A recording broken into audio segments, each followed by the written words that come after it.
இன்றைக்கி பார்த்தீங்கன்னா கொள்ளு பருப்பு கொள்ளு ரசம் செய்ய போகிறேன். அது இப்படி ஒரு டம்ளர் பருப்பு போட்டுக்கலாம். இது கழிஞ்சிக்கலாம். கழிஞ்சிட்டு என்னென்ன ஓடணும் காமிக்கிறேன். பார்த்தீங்கன்னா 2-3 டைம் கழிஞ்சாச்சு.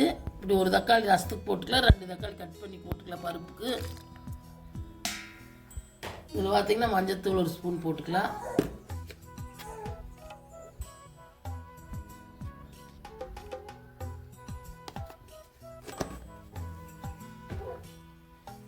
மூடி போட்டு ஒரு 7-8 விசில் விட்டுக்கலாம். மொத்த கொள்ளு பருப்பு வேகு 7-8 விசில் விட்டுக்கலாம். அடுப்பு பற்ற வச்சு 7-8 விசில் விட்டு காமிக்கிறேன்.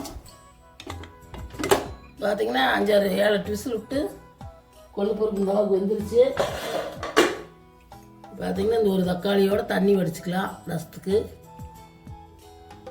இப்படி கொஞ்சமாக புளி ஊற வச்சு ஒரு எலுமிச்சக்காய் சைஸ் அளவு புளி போட்டு அதுக்குள்ளே வடிச்சுக்கலாம்.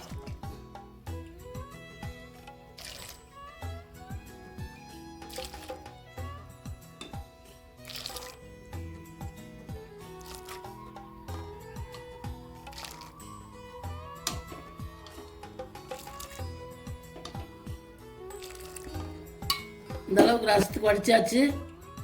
பருப்பு தாளிச்சுக்கலாம். புளி ஊருட்டு பருப்பு தேவையானது பார்த்திங்கன்னா வெங்காயம், மிளகாய், பூண்டு, கருவேப்பிலை இதெல்லாம் போட்டு வதக்கிக்கலாம். இதெல்லாம் போட்டு இது பார்த்திங்கன்னா கடுகு, கருவேப்பிலை இதெல்லாம் போட்டு தாளிக்க வேண்டியதில்லை. இப்படி எல்லாம் போட்டு இப்படி எண்ணெய் ஊற்றி வதக்கலாம். நாங்களே பிச்சை செய்வோம். நாங்கள் தோரம் பருப்பு மட்டும் தாளிப்போம். 10 பேருக்கு நல்லா பிச்சை செய்வோம். அது பார்த்தீங்கன்னா 1 ஸ்பூன் கொத்தமல்லி, சீரகம் இடித்து வச்சுருக்கிறேன். அது வந்ததுக்கப்புறம் இதை போட்டுக்கலாம். ஏற்கனவே போட்டுக்கிற கொள்ளு பருப்பு வச்சேரில் இருந்தாலும் எனக்கு தெரியாத காமிக்கலாம்.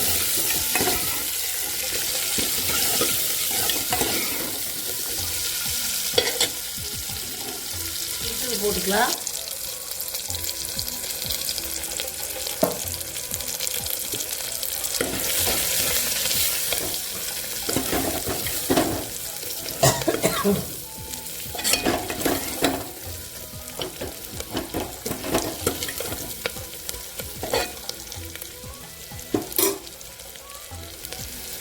இது பார்த்தீங்கன்னா பருப்பு ஊற்றிடலாம். வெங்காயம், மிளகாய் வெந்துட்டு பொருள் குக்கர் அலாசி ஊற்றிக்கலாம்.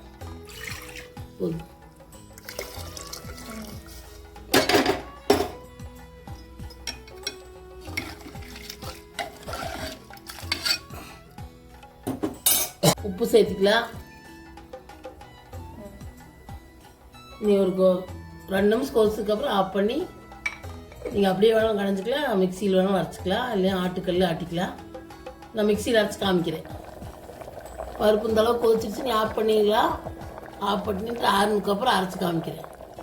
கொள்ளு ரசத்துக்கு தேவையான பொருள் பார்த்திங்கன்னா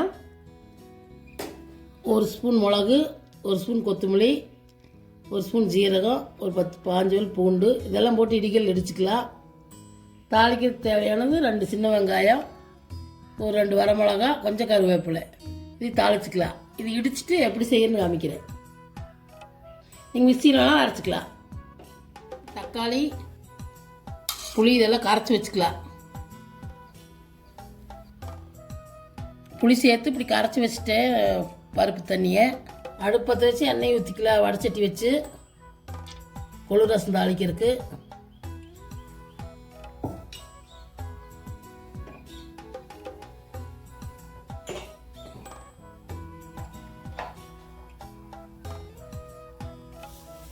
எண்ணெய் காயிட்டு கடுகு போட்டுக்கலாம்.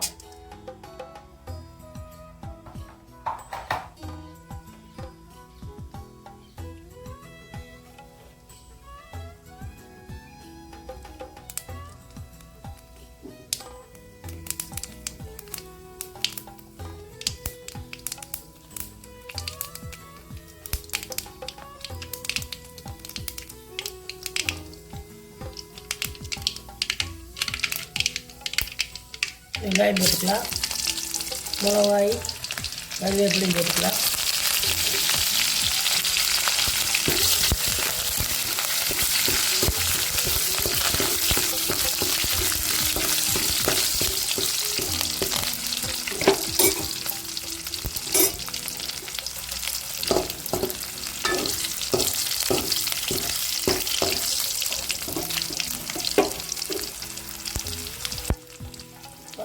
இடிகள் இடித்ததை போட்டுக்கலாம். கொத்தமல்லி, சீரகம், பூண்டு, மிளகு எல்லாம் இடித்தது போட்டுக்கலாம்.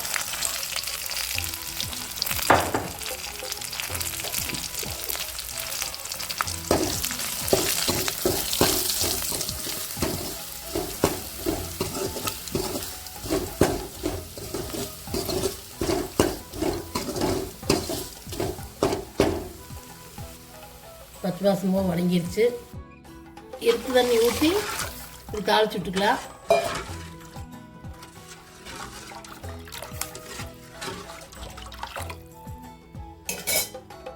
இந்த ரசம் பார்த்தீங்கன்னா சளிக்கெல்லாம் நல்லது, உடல் எடையை குறைக்கிறதுக்கு நல்லது. உப்பு சேர்த்துக்கலாம்.